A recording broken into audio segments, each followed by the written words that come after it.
তোমাদের চোখের জল সফল হবে কিন্তু 4 তারিখে। 29 তারিখ সঠিক সিদ্ধান্ত নিয়ে ভোটটা দিতে যেও। বিচার আমাদের দরকার। সারা পশ্চিমবঙ্গের মা বোনেদের আত্মার শান্তি 4 তারিখে হবে। অভয়া হেরে গেলে বাংলা হেরে যাবে, আমরা হেরে যাব। এটা প্রত্যেকটা মা বোনের লড়াই। দলমত নির্বিশেষে ভোটটা যেন পদ্মফুলেই যায়, প্রতীক দেখে না।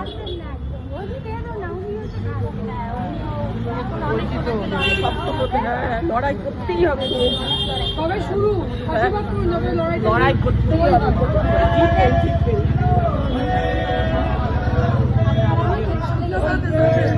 মায়ের এই চোখের জলের দাম বাংলার মানুষরা ঠিক দেবে।